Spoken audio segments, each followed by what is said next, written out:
여러분 안녕하세요. 유튜브 64일차 미래의 작가 해피영희입니다. 여러분 오늘은 어제에 이어서 박경리 작가의 김약국의 딸들 제 2장 이야기로 함께 하겠습니다. 2장에서는 본격적으로 김약국의 딸들의 이야기가 나와요. 앞으로 이제 우리가 김약국의 딸들을 계속 만날 텐데요.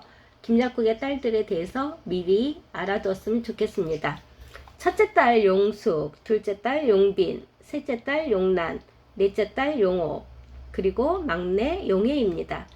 이렇게 다섯 자매는 한 부모의 한 배에서 태어났지만 정말 서로 성격도 다르고 욕망도 다르고 살아가는 방식도 완전히 달라요. 첫째 용숙은 셈이 많고 돈과 현실에 아주 강한 사람입니다. 그리고 둘째 용빈은 영민하고 훤칠하여 가장 지적이고 이성적인 인물입니다. 셋째 용란은 옷고름 하나 달아 입지 못하고 말괄량이지만 딸 중에서 가장 아름답고 그리고 본능적인 사랑을 쫓는 사람이에요. 넷째 용옥은 딸 중에서 가장 인물이 빠지지만 정말 착하고 순종적이고 손끝이 여물고 말이 적고 심성이 고운 그런 여성입니다. 막내둥이 용혜는 어리광이 심하고 엄마 옆에 아니면 잠을 못 자는 아직 세상 때가 덜 묻은 그런 아이입니다. 그런데 여러분 여기서 재미있는 것은 이렇게 다섯 딸이 다 자기 성격대로 각자 다른 방식으로 살아가지만 결국 모두 다 김약국이라는 그 한 집안의 운명에서 완전히 자유롭지 못하다는 것이에요. 그럼 지금부터 어떻게 그러는지 한번 2장의 이야기 속으로 들어가 보겠습니다. 2장에는 9개의 소제목으로 이루어져 있는데요. 귀양, 뱃놈이었구나, 파초, 명장, 정사, 애인, 혼처, 바람이 세게 불었다, 어장막 이렇게 9개의 소제목으로 이루어져 있습니다. 이 이야기는 한일 합방 후 20년의 세월이 흐른 뒤부터 시작이 돼요. 먼저 귀양인데요. 귀양은 우리가 말로 들으면 굉장히 따뜻하잖아요. 고향으로 돌아온다는 것, 어릴 적 뛰놀던 집으로 돌아와 그 익숙한 사람들을 만나고 어머니의 밥상을 다시 마주하는 것, 이렇게 따뜻한데 이 소설에서는 꼭 그렇지만은 않습니다. 귀양은 자신이 떠나왔던 과거와 다시 마주하는 이야기이기도 합니다. 한 사나이가 경찰서로 찾아가 자기가 살인을 하였노라고 자수를 해요. 그 사내는 다름 아닌 옥화의 아들입니다. 옥화는 김봉재의 사위 강택진의 아들을 낳아 길렀잖아요. 바로 그 아들인데요. 그 아들이 커서 저지른 살인이에요. 옥화의 아들은 부인에게 어머니와 아들을 맡기고 일본으로 일자리를 찾아 떠났는데 1, 2년은 곧잘 돈을 붙여왔어요. 그런데 서신이 점점 뜸해지고 행방불명이 되었는지 연락도 오지 않았습니다. 그러자 이제 그 부인은 자신의 아들과 그 시어머니 옥화를 내쫓아요. 그리고 다른 논팽이를 들여서 살림을 차리죠. 옥화는 그 어린 손자를 데리고 거름뱅이 짓을 하면서 살아갑니다. 이 사실을 이제 그 아들이 돌아와서 알고, 그 어머니와 아들을 쫓아낸 부인을, 죽여요. 부인이 그 장에 갔다 오는, 장바구니를 이고 오는 그 부인의 목을 졸라 죽이고 자수를 한 겁니다. 그때 용빈도 서울에서 내려옵니다. 엄마 한실댁과 넷째 용옥이 반갑게 마중을 나가요. 용옥은 언니의 트렁크를 받아 들고 걷고 엄마는 홍섭이는 같이 안 왔냐고 묻죠. 홍섭은 바로 용빈의 애인이기도 합니다. 이 소설에서 이제 중요한 인물이 바로 이 둘째 딸 용빈이기도 해요. 용빈은 다른 자매들과 다릅니다. 공부를 했고 또 새로운 세계를 경험했고 자신만의 생각을 가지고 살아가는 신여성입니다. 그녀에게 이제 통영은 단순한 고향이 아니죠. 익숙하지만 답답하고 또 사랑하는 가족이 있지만 자신이 앞으로 어떤 삶을 살아야 할지 고민하게 만드는 곳입니다. 바깥 세상을 경험하고 돌아온 사람에게 그 고향은 이상하게 낯설게 느껴질 때가 있어요. 어릴 때는 아무렇지도 않았던 말들이 불편하게 들리고 또 당연하게 여겼던 관습이 답답하게 느껴지기도 하는데요. 바로 용빈에게 이곳 통영이 그렇습니다. 두 번째 주제 뱃놈이 왔구나인데요.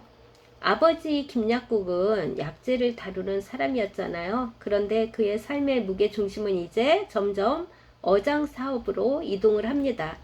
문제는 그 사업이 김약국 집안에 새로운 부를 가져다 주는 것 같지만 동시에 몰락의 씨앗이 된다는 거죠. 이 작품에서 김약국의 재산은 점점 기울고 용빈의 애인 홍섭 그 아버지 쪽으로 많이 재산이 흘러가게 됩니다. 이렇게 재산이 그러니까 이렇게 파국을 맞는 이유는 한순간에 잘못된 판단 때문이 아니에요. 시대의 흐름을 놓친다는 원인도 있고 또 사람을 잘못 만난다는 원인도 있어요. 그리고 가족 사이에 균열이 생겨서 점점 집안이 몰락해 가기 시작하는 겁니다. 세 번째 제목 파초라는 제목에서는 우리가 이제 잠시 생각해 보면 이 자연은 어떻게 보면 사람보다 더 태연해요. 왜냐하면 그 사람들 사이에서는 사랑 때문에 울고 뭐 돈 때문에 싸우고 결혼 때문에 고민하고 가족 때문에 상처받고 이렇잖아요. 이런데 자연은 뭐 바람이 불고 뭐 해도 그 다음 날이면 아무 일도 없었다는 듯 조용하잖아요.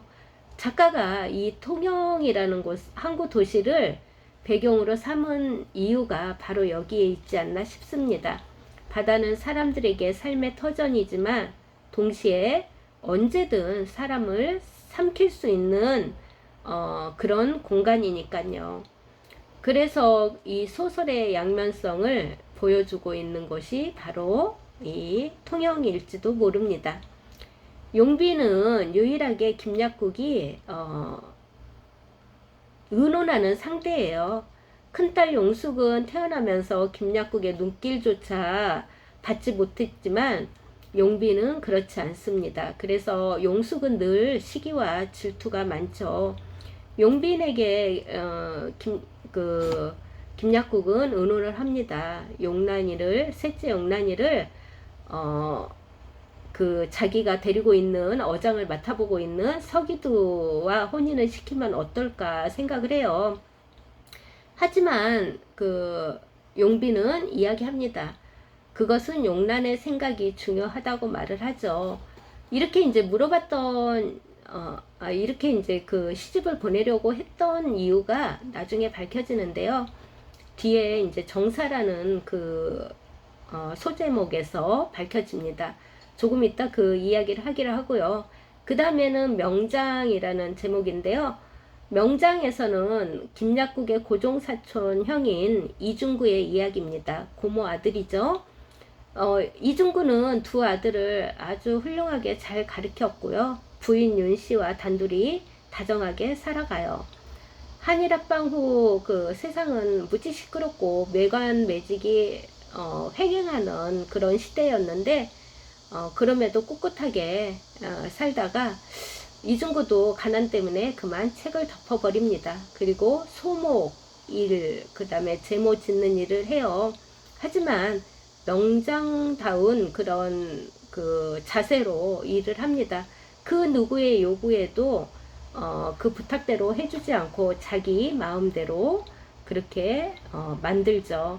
조카 용숙이 돈을 주고 주문을 해도 답하지 않습니다.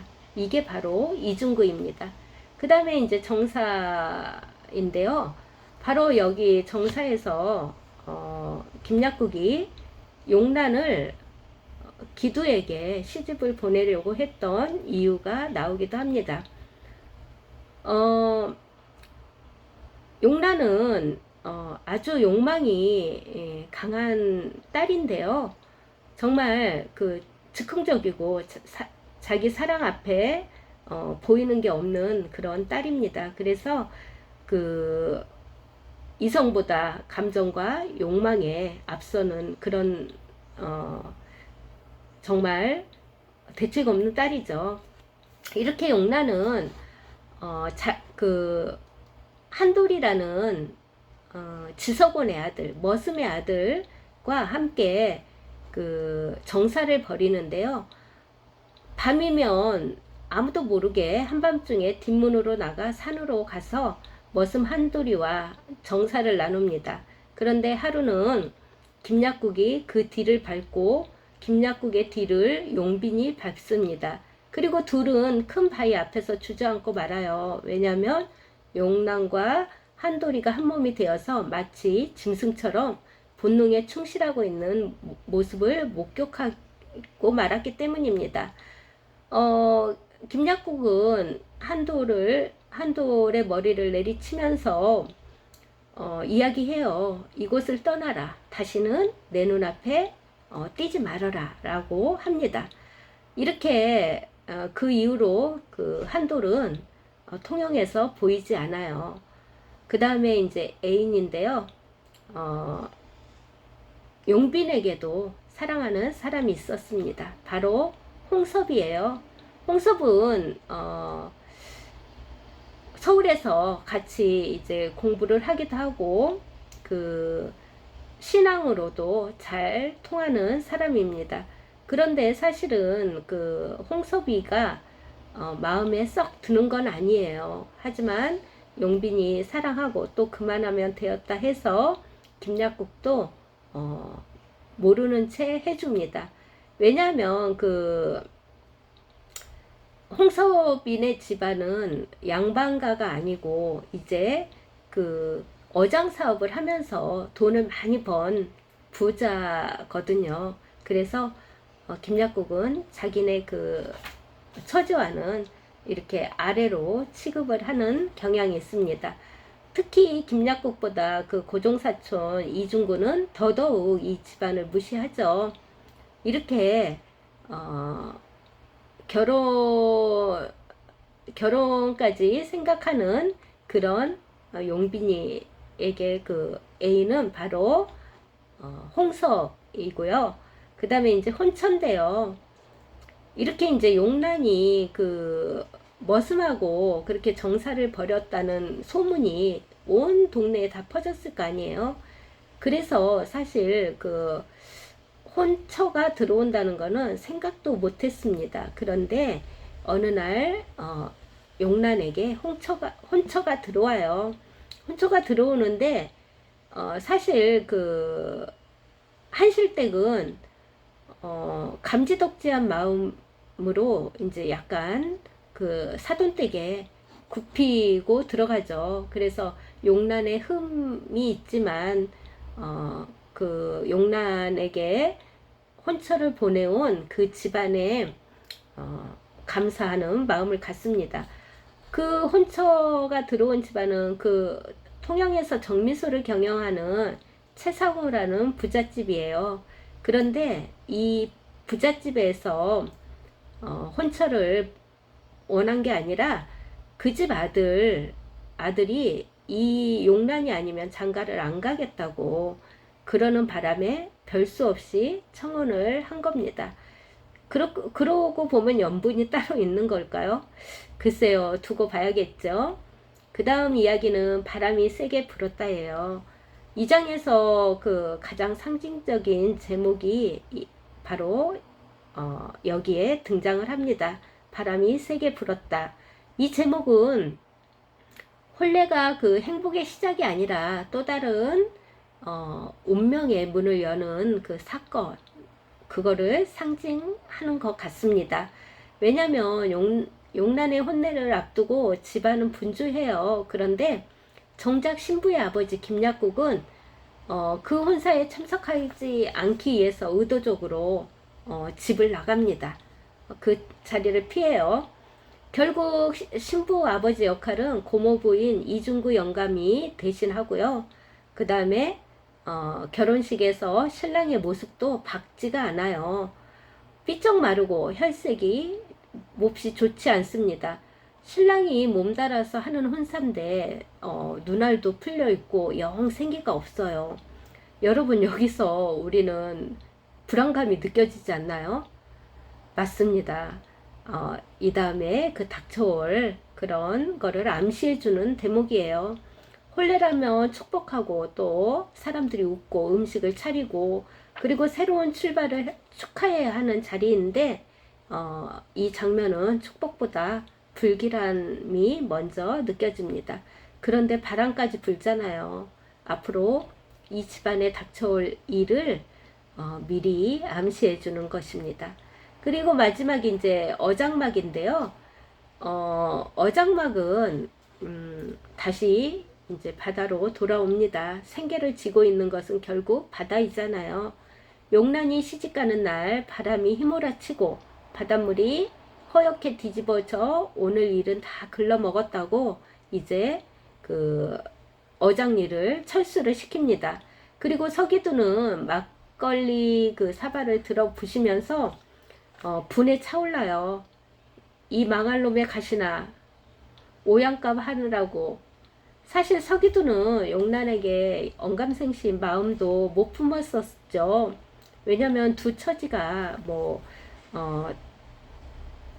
엄청나게 차이가 났기 때문에. 그런데 이제 어느 날 김약국이 용란과 혼인할 의사가 없느냐고 물었잖아요. 그때 그 서기두는 자신과 처지가 달라서 한 번도 생각해 보진 못한 용란을 생각하게 돼요. 그리고 그때 정말 황홀했죠.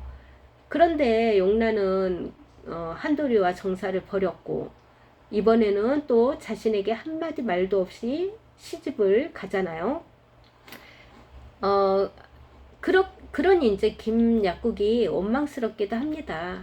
그 사나이 자존심에 자기 입으로 먼저 한도리하고 그랬어도 좋으니까 나에게 달라. 그 말은 차마 못했지만 이번에 그렇게 시집을 가는 거를 자기에게 이런 방구 한마디 없이 보냈다는 거에 대해서 굉장히 원망스러워합니다. 그런데 더 원망스러운 건 자기 자신인 거예요. 왜 내가 그 한마디를 못했을까 후회하고 자책을 합니다. 그런데 그때 이제 뱃사람들끼리는 싸움이 나요. 걸핏하면 뱃사람들은 싸움질이라 기두는 별로 신경을 안 쓰다가 이런저런 생각하니까 열도 나는데 가서 그 한 방에 제압합니다. 그리고 바닷가로 나가죠. 이렇게 이제 2장은 끝나요. 참 여러분 앞으로 이 사람들이 어떻게 될지 3장이 무지 궁금하지 않은가요? 저도 무지 궁금합니다. 사실 저야 한번 읽었기 때문에 대충 결과를 알지만 여러분 내일은 더 재미있습니다. 그래서 내일은 더 재미있는 이야기로 다가올 거고요. 여러분 지금까지 이렇게 2장을 이야기를 했는데 2장이 참 이제 비극이 하나하나 시작이 되잖아요. 3장에서는 더 섬세하게 드러납니다. 여러분 궁금하시더라도 내일까지 꼭 참으시고 지금까지 같이 시청해 주셔서 감사합니다. 제가 사실은 이렇게 손을 가리고 하는 이유는 임플란트 해서 발치를 해놓아서 앞에가 예쁘지가 않아요. 그래서 사실 마스크를 쓰고 하니까 답답하기도 하고 그래서 이렇게 손을 마이크 삼아서 다음 주 화요일까지 이런 식으로 하겠습니다. 여러분 지금까지 시청해 주셔서 고맙고요. 가시기 전에 좋아요 꾹꾹 눌러주세요. 그럼 우리 오늘 밤도 편안하게 잘 보내시고 우리 또 내일 만나요. 안녕.